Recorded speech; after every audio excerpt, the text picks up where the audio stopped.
Back to that question on the regions, because it's an important one, and we've spoken about this in the past. I mean, we all want to get more migrants into the regions. It's a great idea, but how do you stop migrants? How do you enforce migrants to go into the regions, though?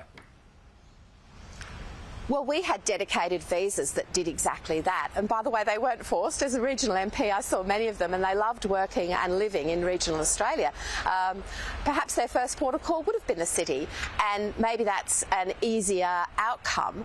But once they moved to the regions, they saw huge benefits. And even if they stayed only 6 months, Pete, or 2 years, we still had that workforce. So what this government hasn't understood is the importance of prioritising the regions, because if you don't get the skilled workforce in the regions, you can close down whole industries. You can have a health sector that doesn't work at all. You can have a town without doctors. You can have real failure for the people that live there. So absolutely they have to prioritise regional visa processing. Okay. And one of the first things they did was take away that priority, and we worked hard to have some of it put back. Yeah, we'll wait to see a little more on what Claire O'Neill says about that particular topic, because again, it's an important one. Just a final one here, Susan. Migrant workers, as we know, they've been exploited in the past when it comes to pay. The report out today recommends an increase to pay threshold for employer-sponsored visas. Is that something that you would support, an increased pay threshold?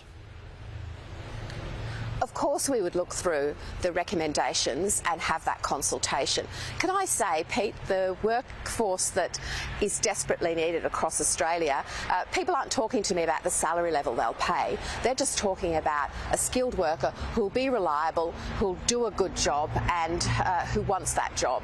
So it isn't about fighting on the details on pay, it's about having the right person there, and it's about having a person who simply doesn't appear to be available now. And while we've had this wave of migration, and in some respects people have welcomed that, it hasn't got a plan attached to it.